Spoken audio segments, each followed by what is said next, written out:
Okay.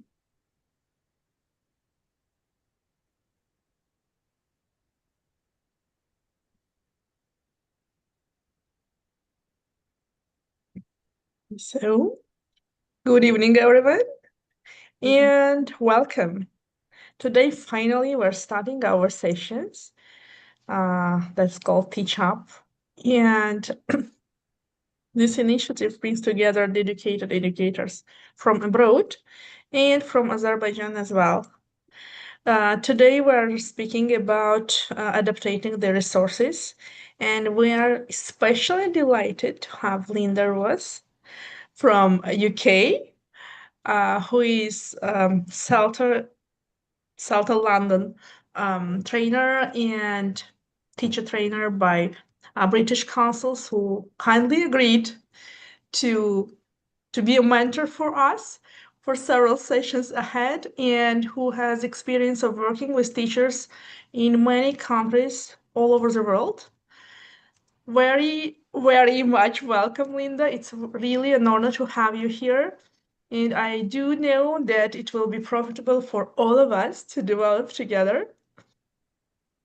And we have as co-presenter amazing Esmer Zeynalova from Lankaran, who is a teacher of English and at the same time teacher coordinator at Eduland Lifelong Education Center, and who is just amazing in adapting materials and supporting peers.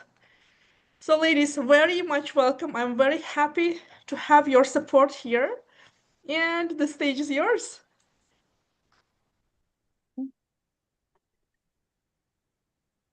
So, Asma, you're going to start? Okay. Hello, everyone, and welcome. My name is Esmer Zeynalova, as Kubra Hanım said. I'm joining you from Lankaran. Just a little about me. I've been working as an English teacher for over 18 years, primarily focusing on general English. Currently, I work at Eduland Lifelong Development Center as both an English teacher and the coordinator of English teachers. Thank you for joining us today. I'm really looking forward to this webinar, and I hope we all have a productive and engaging session as we explore ways, adapt, and enrich our English teaching materials.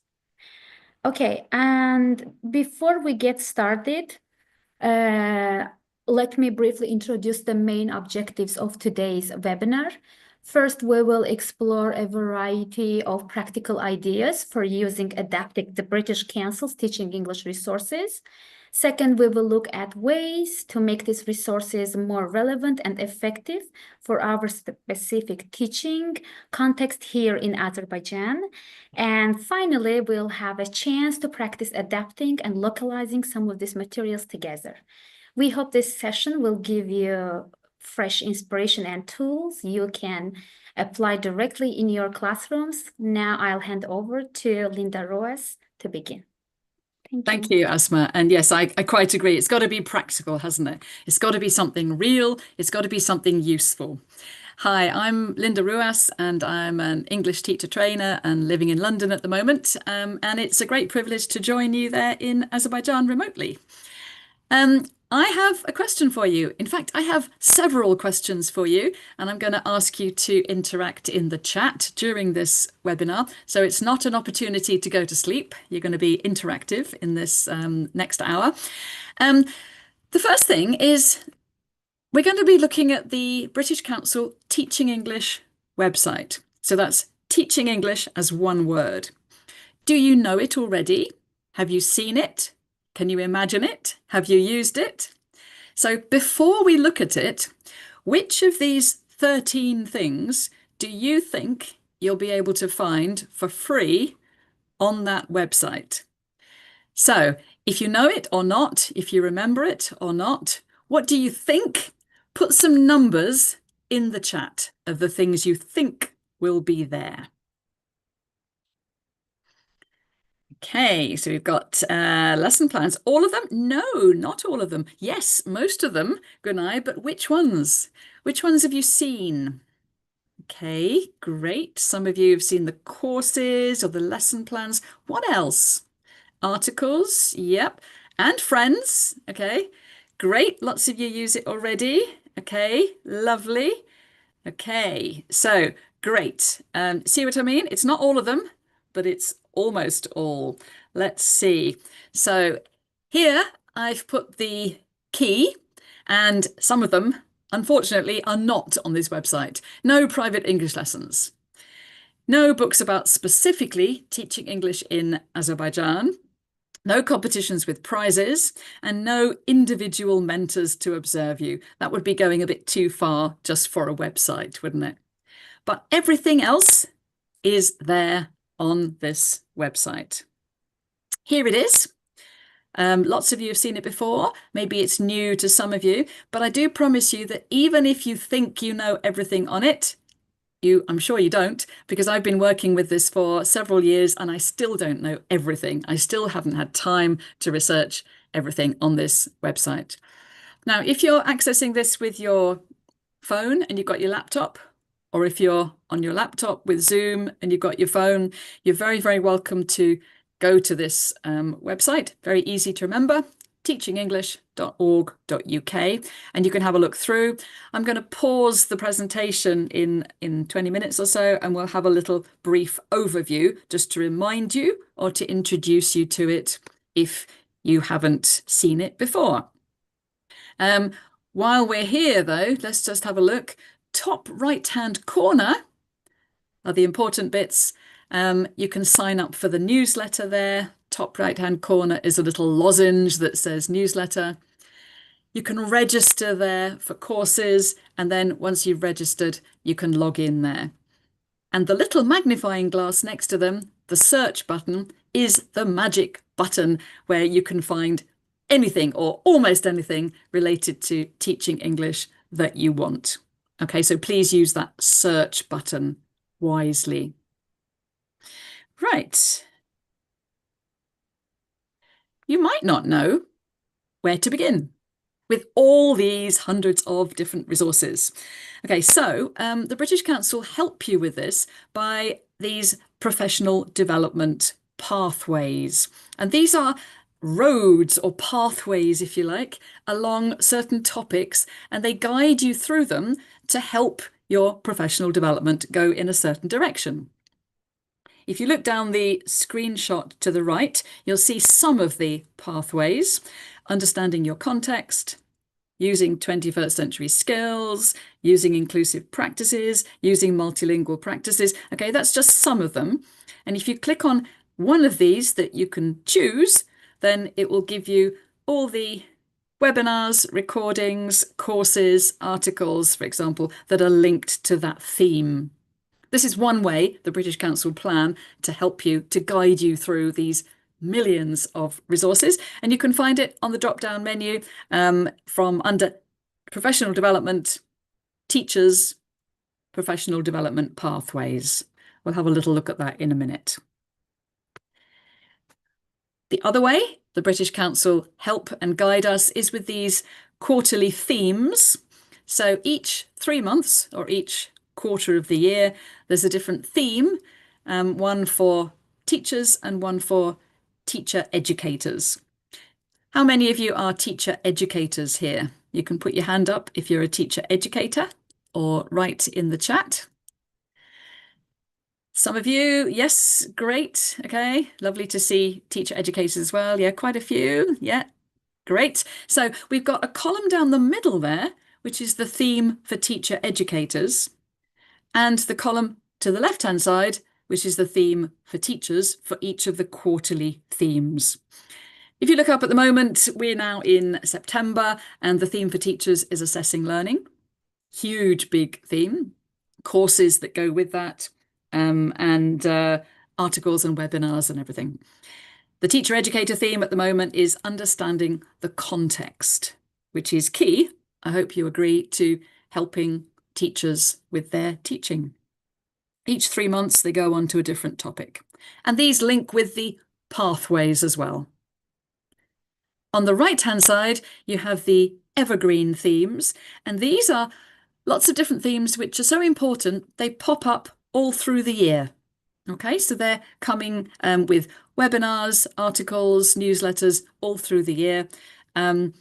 things like climate, 21st century skills, multilingual approaches, knowing the subject, which means not only knowing the English language, but also the methodology. So there's 2 levels of knowing the subject there.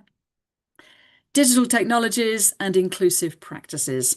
So these are themes that everybody needs to know about and engage with, but more or less all the time, rather than just at specific times of the year. Okay. How can all these resources be relevant to English teachers all over the world, though? So, are we allowed to change them?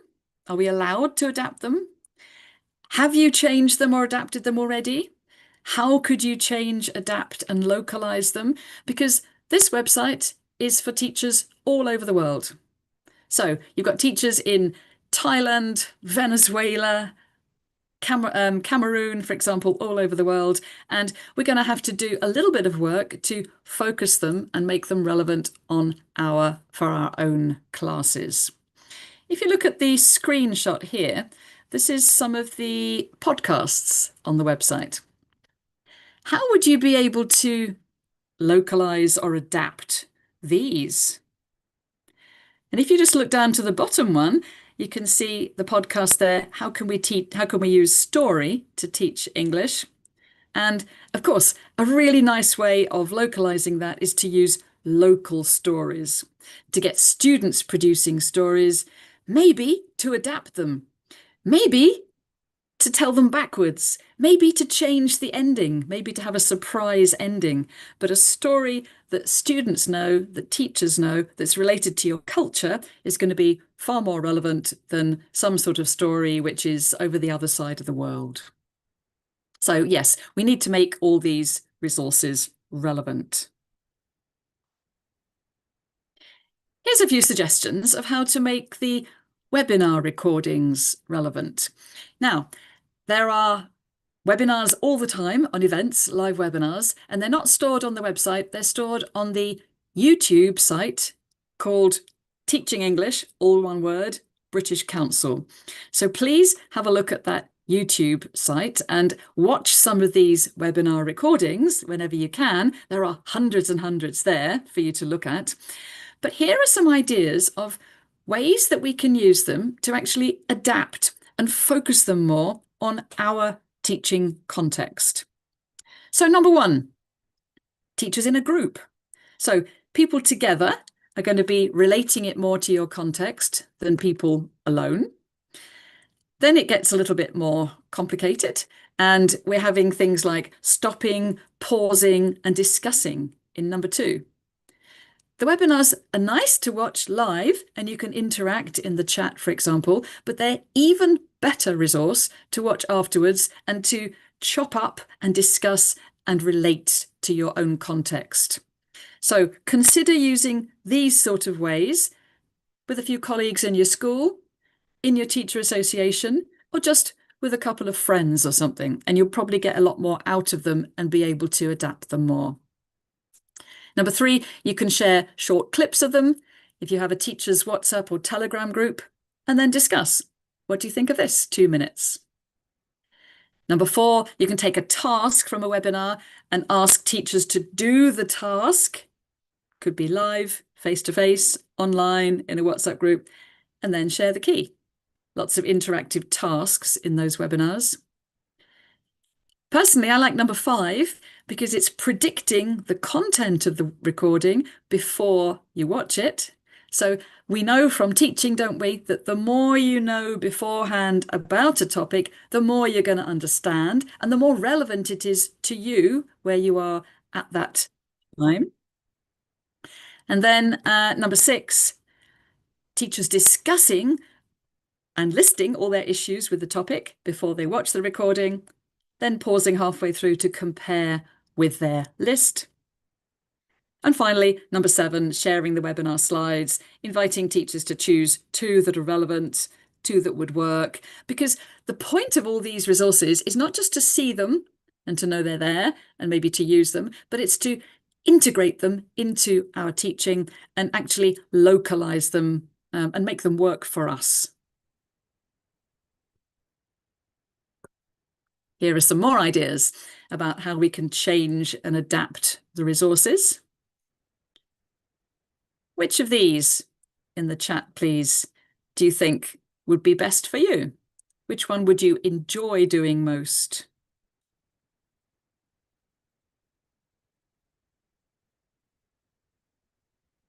Okay, so we've got just using the resources as a simple springboard, maybe a title of a webinar or a course, using it as a springboard to spark a discussion. And you can have that discussion face-to-face or in a WhatsApp group or in a meeting.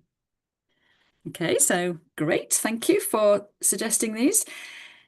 5 is the common one so far. Yeah, number 5 is great because it saves you so much time.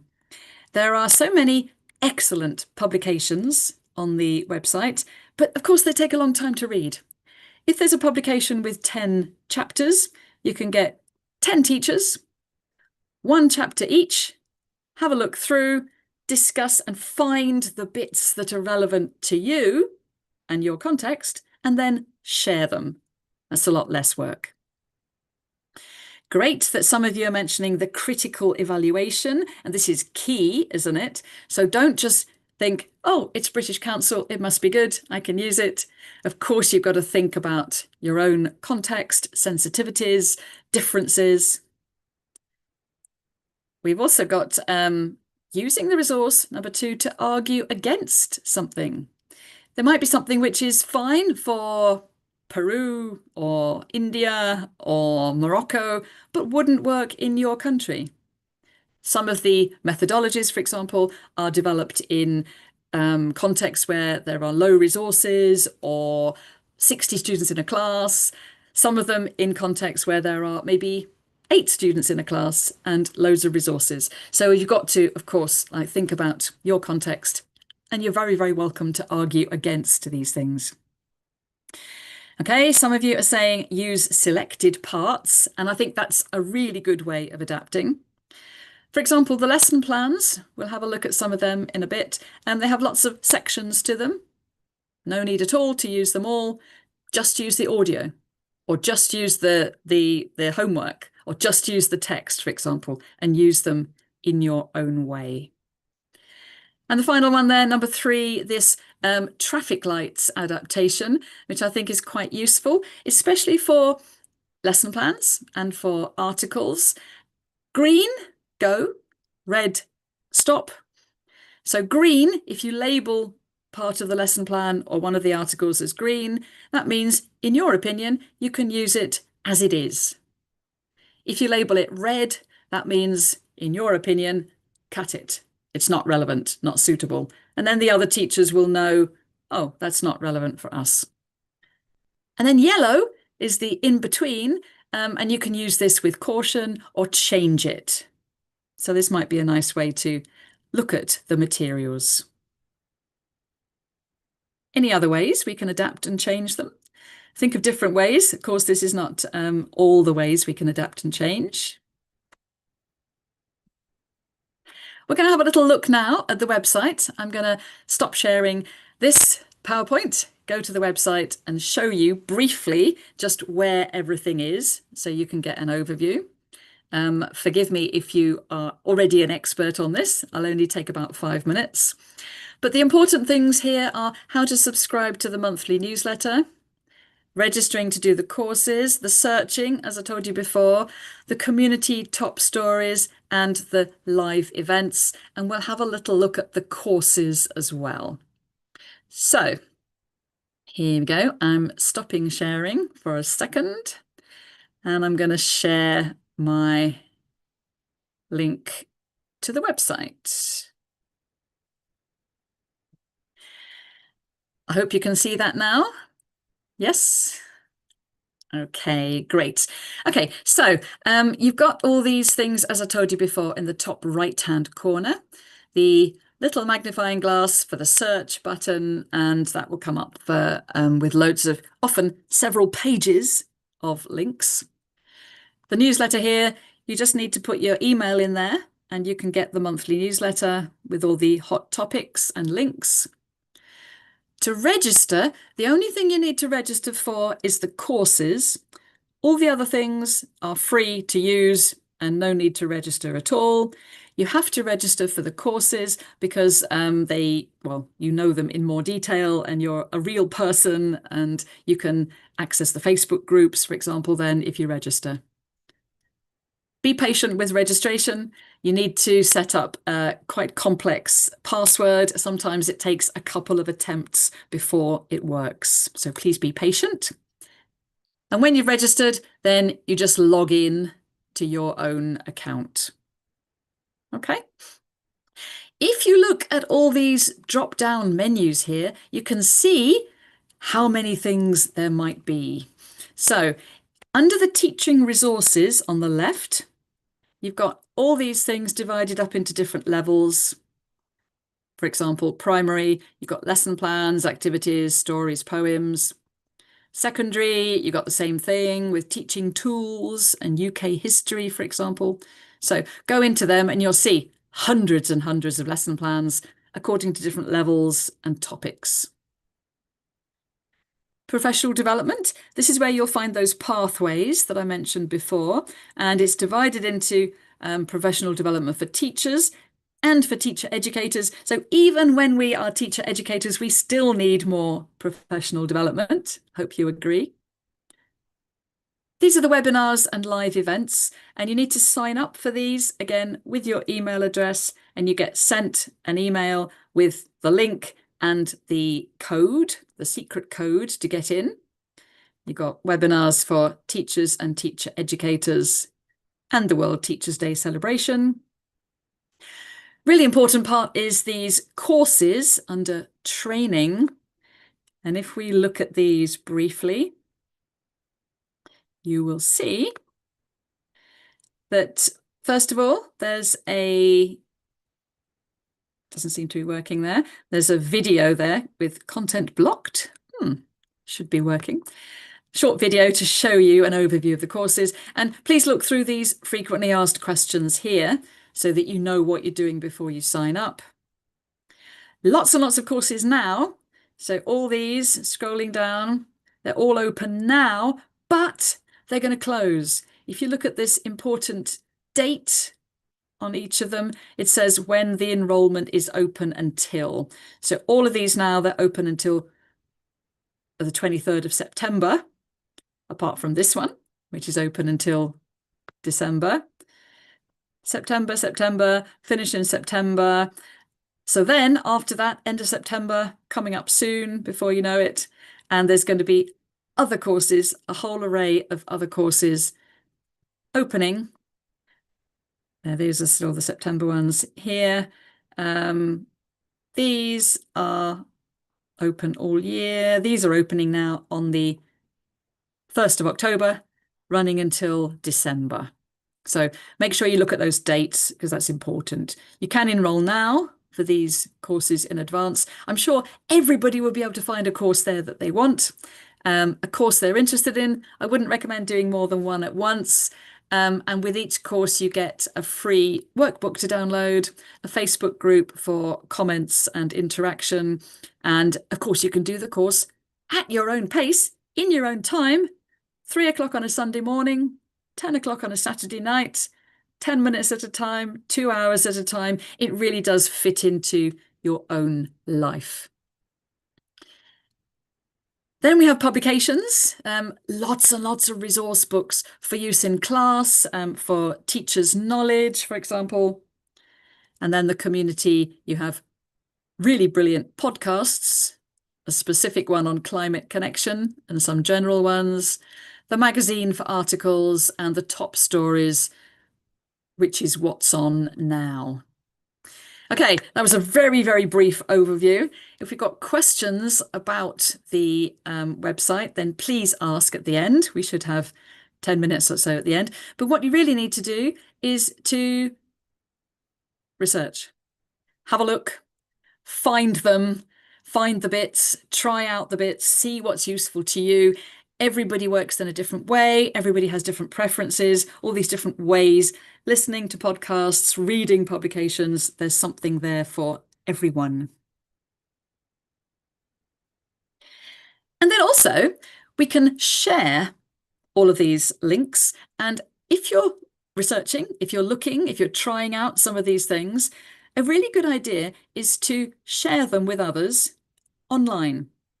The quickest way is to share them in, I think you have a STEP WhatsApp group, yeah? And if you're sharing them here, you can share them with comments like this. So I'm not asking you these coloured questions here, but this is examples of questions that you could put in the WhatsApp group with your link. For example, here's the recording of a webinar. Post the link and then ask some questions to engage everybody. Everybody knows that when you share a link in a lesson in a WhatsApp group, some people click on it, some people don't, but most people don't engage as much as they could. If you ask some of these coloured questions, though, teachers are much more likely to engage, think about it, refer it to your context, think what you learnt from it and how we can adapt and use it.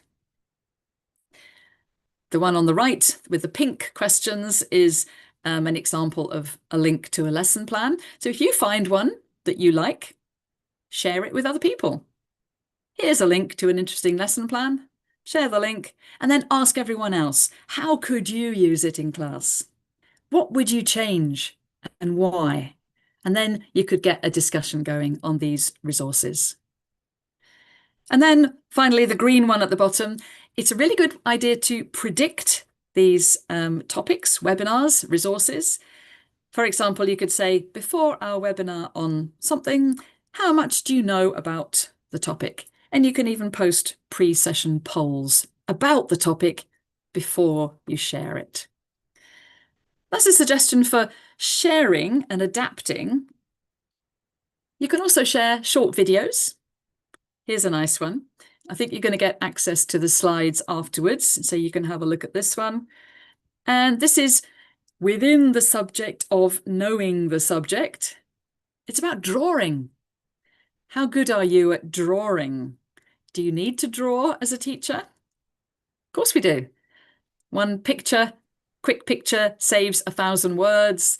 You don't have to draw well, but you have to be able to draw clearly so that it doesn't take too long. Great video, 7 minutes only. How to draw people and actions, I recommend it. But I also recommend that you localize or adapt it. So what type of people or actions do you find yourself drawing most often in your context?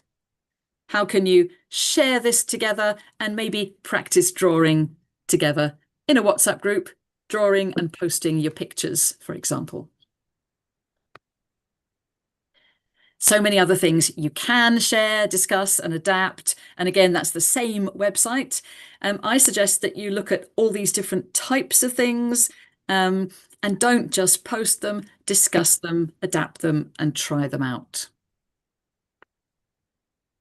A few more examples here about what we've done in WhatsApp groups, in other teacher associations. When you've got a link like this, you might want to post something a little bit longer to save people the time if they don't want to look at it and to share the effect that it has. So this one here is a link to a little activity. And first of all, it says what you did. I played a 2-minute YouTube short film on my phone, let them listen, not watch. And then the effect. They watched it afterwards to compare and they laughed a lot and it got them thinking and predicting. And then a request. Here's the link. Please all do the same with one of your groups this week and tell us if it's successful on Friday. So if you'd like to try out things like this in your WhatsApp groups, you can each share something, try them out, look at what you did, the effect, and request other people to do the same. Really effective for getting people engaged. And these resources are perfect for that. But what about when things go wrong? Do you admit when things go wrong? Do you tell others, oh, I was a terrible teacher today. I had a terrible lesson. Or do you need to show that you're a good teacher most of the time, maybe to get your salary so that students think you're good? I happen to think that One of the best ways of learning is by admitting that you did something wrong and then getting help from others. Imagine this in a WhatsApp group, a teacher sharing a link and talking about how they did it all wrong. So this one, their students, as you can see here, were not really interested. They don't really care about rain in England or red sky at night. They found the text too difficult, didn't really understand it. Then they started chatting and stopped paying attention. It does sound like a terrible lesson because the teacher's out of control. I felt terrible, it says. I told them it was the lesson plan from the British Council in the UK, but that didn't help. What should I do? So if this was in your WhatsApp group, what would you reply? What could you say to that teacher to help them? Any ideas in the chat?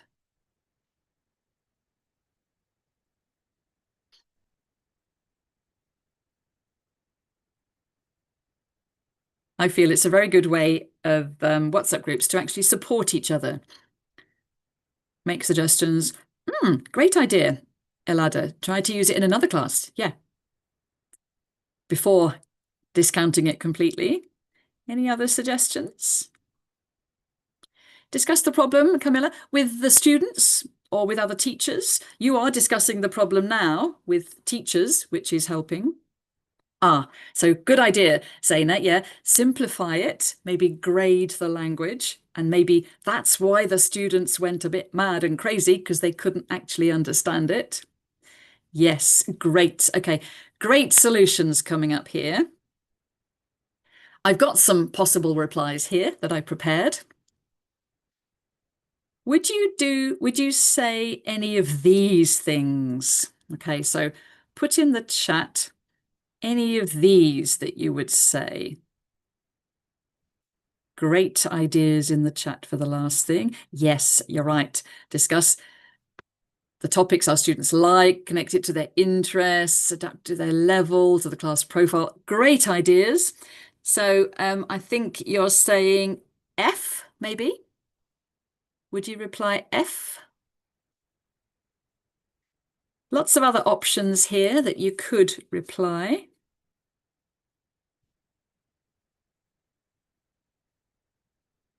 Any letters in the chat? F, yes. So lots of people say yes. B, maybe. Okay, most people agreeing on B here. Let's have a look at my analysis of these replies.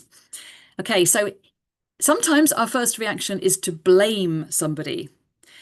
But if you say something like A, never try out any of those resources again, they're terrible, it's a bit dumbing, and you're blaming the resources. You can't blame the resources, it's not their fault. Something else is wrong, isn't it? Personally, I don't think it's a very good idea to do B because you're blaming the teacher. Teachers are really hardworking. Teachers get low pay for an enormous amount of work, so we don't need any extra blame, do we? We almost always try our best within our own resources, yeah? See, you don't need to blame the students. They're fine. Often, when teachers blame the students, it's actually the teacher's fault, isn't it? So don't blame ABC. Instead, we need D to thank them for sharing it. It's true, isn't it? It takes courage to admit failure. So you really need to say that first, I think. And then E, F, and G make concrete, helpful suggestions into how it could be better. Yeah, you all suggested F. Great, adapt it to their needs. And E, wrong level, yeah, appropriate level. And then G as well, adapting to the local context. Talking about weather in Azerbaijan is much more interesting, I think, than talking about the weather in England. Okay, so loads of ways of discussing and using the resources in class, adapting them and sharing what's happened in your classes. You can take any of these. Those teaching tools are actually quite good to try out, share and discuss. And I'd like to hand over to Asma now to give you some more ideas about adapting to your context. Over to you. Okay. All right. I'd like to hear from you now, teachers. If you want, please feel free, share your ideas or answer any of these questions. Okay, the question number one, can we use many of the British Council resources as they are? I think yes. In many cases we can. For example, lesson plans, materials, or activities on everyday topics like food, travel, or free time usually work perfectly in our classrooms. The grammar and vocabulary activities are also really clear and no need make many changings. Personally, I have used several of British Council's materials and lesson plans in my classes as they are, and they worked well. But of course, not every resource is a perfect fit. Sometimes we do need to make changes. So what about you? Have you ever used the British Council materials or lesson plans without changing anything? Which ones worked well for you? Can you please share your ideas in the chat box?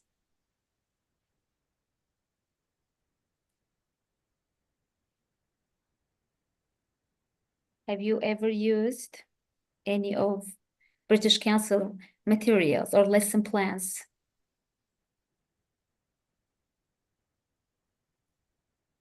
Okay, that's interesting.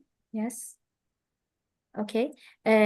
While you were using these materials, did you need any changings or you used them as they were? Vocabulary ones, some of them. Okay, listening materials. Yes. Yeah, good answers. Okay. So let's moving to the next question. What's special about teaching English here in Azerbaijan compared to other places? What do you think make us a bit different? Any ideas?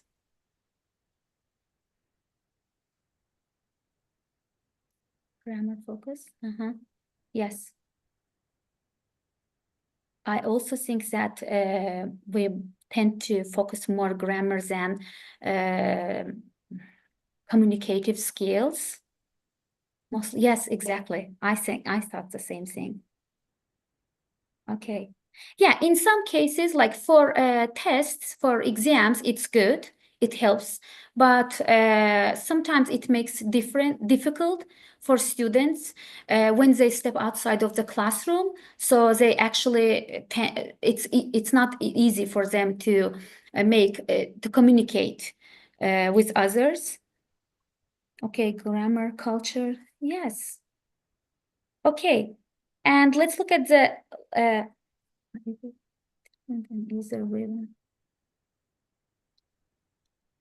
yes.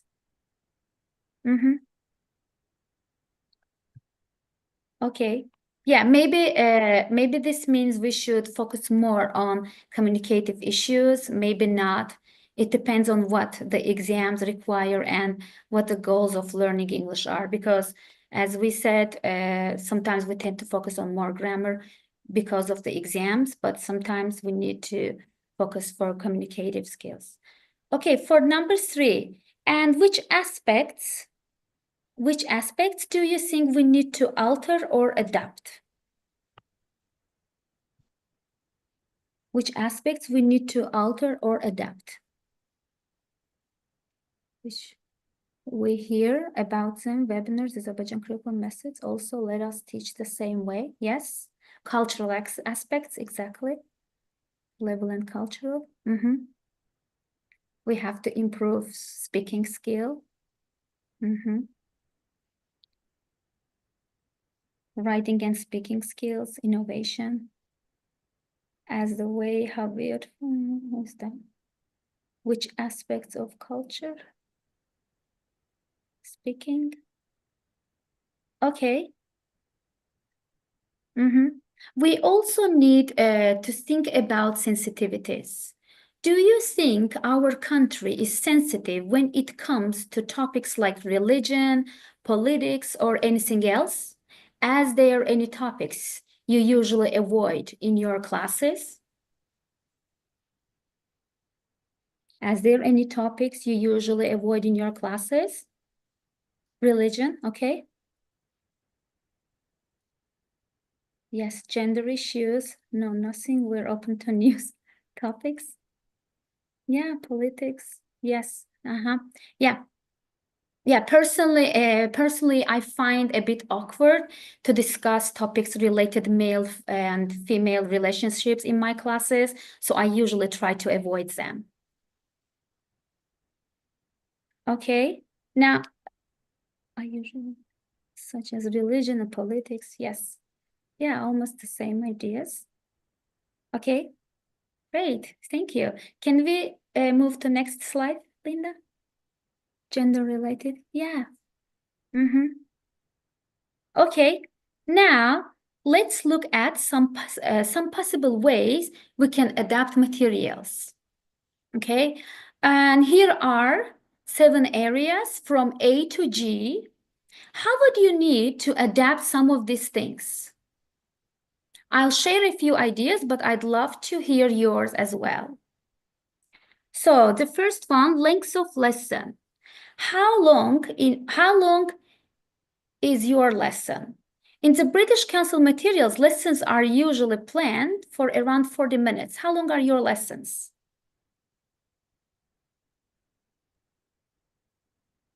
45 minutes, yes.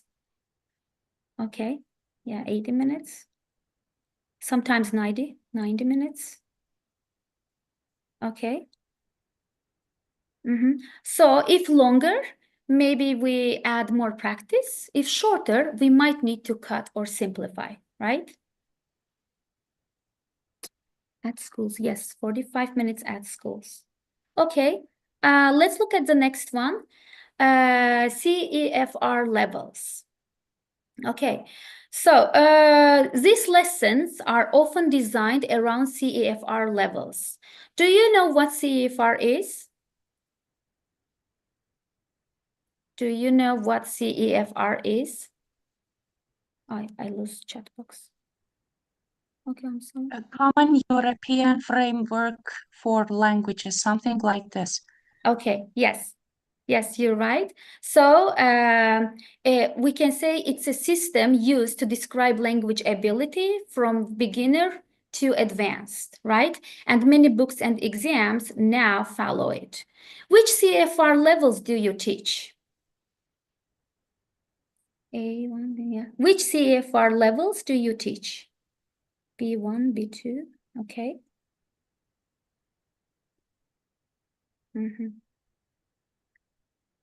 Many classes are mixture.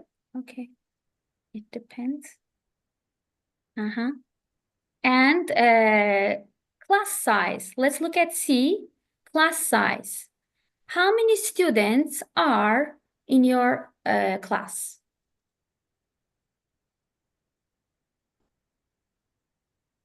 How many students do you have in your class? British Council materials usually aim for about 20 to 30 students. Yeah, I think it's because in Azerbaijan, our schools, the classes are divided into groups, right? People in the group, 10. Yes. Okay. Okay, and the next one, sensitivity to local ideas. Okay, as I mentioned before, some topics in global materials may not fit our context, like we said, gender roles, religion.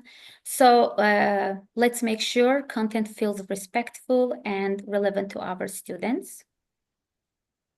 Okay, and next. Yes, but this is not allowed in some schools. What's not allowed in some schools? Like divided into groups? Yes, okay. And next one, differentiation, student needs. Not all students learn the same way. and at the same speed. So, so we need to, do you have mixed level classes? Do you have mixed level classes? Yes, very often. I think this is the hardest one. Yes. Okay.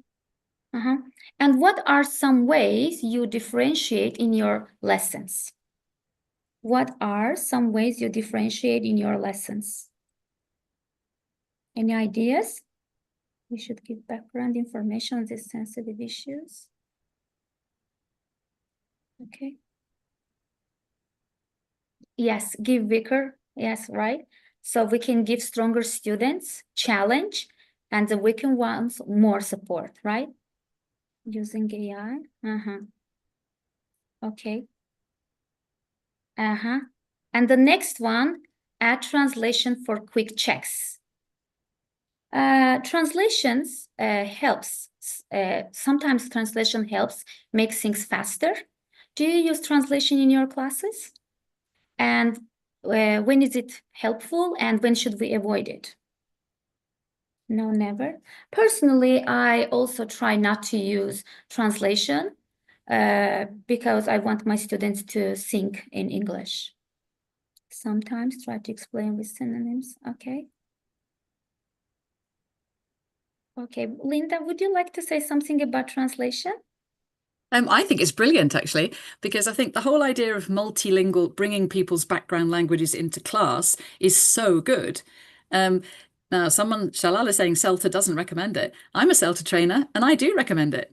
So I think these things change, don't they, according to the context. It may be that in your context, teachers are not allowed to use other languages or the first language, but I think it can be really, really useful.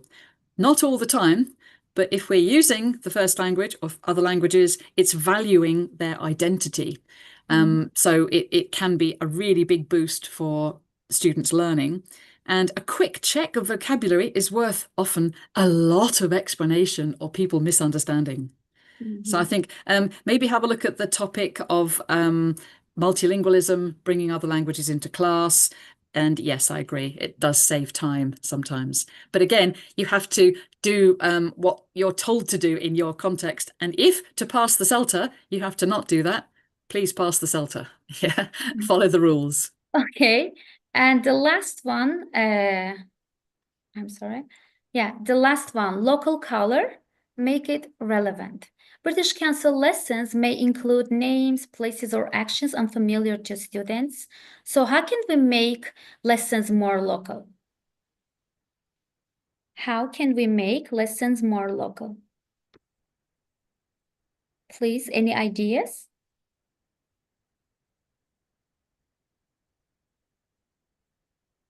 With some changes, okay? Yeah, connect with own culture, changing names. Yes. Maybe change names, like you said, places, or use local events, topics make lessons more engaging, right? Okay.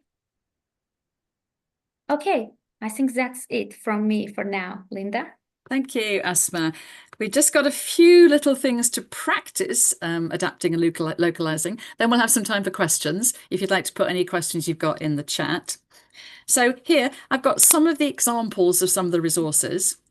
How could you adapt and localize these resources? These are some of my favorite things to do in class. I know some of you don't like bringing politics, gender issues, for example, into class. I love it. And these things like climate action, social issues, I love bringing this into class because it's real, authentic, solving problems, deals with real issues. Try some of these publications, but adapt them to your social issues, your climate action issues you have. Here with the live interactive webinars, here are the next ones on the page to sign up to. Inclusive assessment on the 12th of September and creative lesson planning on the 14th of November. How can you adapt these? Maybe you could use those webinar suggestions I made earlier, watching in groups, pairs, pausing, discussing, noting down how you can actually use those ideas in class. Or actually, because you've got 3 webinars in each of these events, you could get teachers to watch different ones each and then just share the most relevant ideas afterwards in your WhatsApp group. Podcasts are amazing. These are under the community section of Teaching English, and they're brilliant for listening in your ear while you're doing your cleaning, your cooking, while you're walking to work, going on a bus, for example. Really flexible. They're about an hour each, and they're a series of little interviews, going into the classroom, talking to various people. As you can see, some really good topics there. Can you adapt them to your class, and how? There is a way you can use them in class for each of them, and you can get the audio script as well. And finally, the lesson plans. So I've got one here I'm going to show you. Yeah, divided into different levels, as I showed you, or you can use the search button. Let's just look at one example lesson plan: sports in climate crisis. Now, in my opinion, most teenagers are interested in sports. Yeah. Yeah. And nowadays, I would hope most of them are interested in the climate crisis because it's affecting all of us all over the world. So double topic there. Looking on the left, you've got where to find these lesson plans.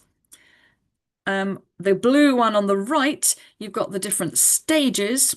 And on the right-hand side, bottom right, you've got the different downloads that you can get from this lesson. So you've got a choice. You can follow it all through from the light blue tasks 1 to 10, or you can pick and choose different parts. You can print out all the downloads and kill 20 trees, or you can keep them all online and send them to the students afterwards, maybe, or put them on a Google Drive, or select one or the other. Of course, don't need all of them. Would this plan work in your class, do you think? Or would you have to adapt it to appeal to your learners? Somebody's saying that podcasts and lesson plans are great. Would this one be suitable, or would you have to change it too much? Maybe you could put the sports that your students like best in it. Maybe you could adapt the text. Maybe you could use the homework worksheet in class and use the student worksheet for homework. It's really up to you. Feel free to do what you want with any of these resources. So we're coming to the end now. How are you planning to adapt and localize the resources? What are you planning to use and adapt first? I'd really like to thank you for coming and see if we have any questions about any of these resources.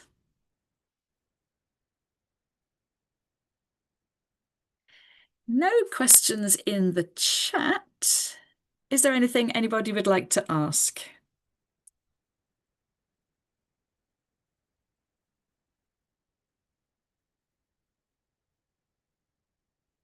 Thank you all so much for putting all your comments in the chat all through. You've been a great lot of participants and with great ideas as well.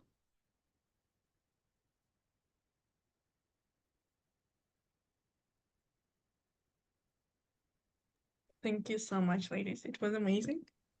I really got a lot of new information too. And one thing I just didn't want to interrupt: when we're teacher educators, we even need such things much more development, more materials, more resources. And that's amazing. Thank you so much. It's really amazing. And I do hope some people have something to tell. So you feel free to open your microphones. But before that, I just want to remind you that the attendance file, the link for the attendance file and some questions about the meeting is in the chat box. So don't forget to fill that in to be eligible for the certificate. And any questions? Anything? I think maybe people need time to have a look through because there's lots of ideas of different things to find. So, okay, Vasala. Good evening, everyone. First of all, I want to thank the organizers and Linda for a great presentation. And that is actually the short time that I have attended Linda's explanation about the British Council sites and the courses there and talking about all the materials. And it really works. Starting from the first time I attended, I tried to use it and cascade it with the teachers. My question is, if there is any success story of using these materials inside the classroom, if there is any chance to be part of one of the webinars to share whatever we have done, and to share with the teachers how we adapted it and how it worked. Are you talking about webinars in STEP or webinars on the British Council site? It doesn't matter. In either way, it worked for me. Okay. Because sometimes they put out a call for experienced educators and presenters, and you can apply, and they pay and they rehearse. Yeah. And you need to look out for that call. Sometimes other parts of the British Council world get people who are experts in particular areas to deliver the webinars. But I'm not sure when the call is going to be. Look out for it. Sign up to the newsletter, and then you'll be there when they put out that call. And please apply. It'll be great to have you part of the idea. Thank you so much, Linda. I just want to clarify which address that is that I should apply to. The call for proposals will come out on the Teaching English newsletter and be on the site, and then you just need to apply. Okay, thank you so much for clarification. Great.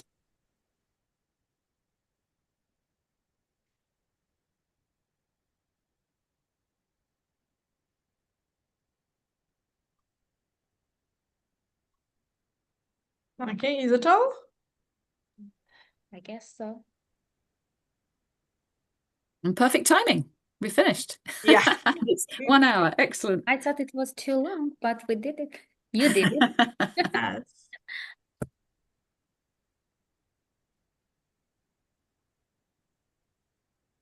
Thank you so much. Yeah. I guess no more questions. Do we have any in the chat box? I think Shalala Khanum has a question. She raised her hand. Oh. Then she just... No, I didn't have any questions. I just wanted to thank you both for this wonderful session. Thank you so much. Thank you so much. And it's just a small announcement that we're meeting next month. And it will be even more interesting, or maybe as interesting as this one, not more interesting. And thank you for having your evening with us and developing with us. And thank you so much, Asma, for sharing the webinar presentation with me. Well done. Thank you. so much. Thank you for your support. Thanks, everyone. Have a good evening. Okay. Bye-bye. Bye. Bye. Bye-bye.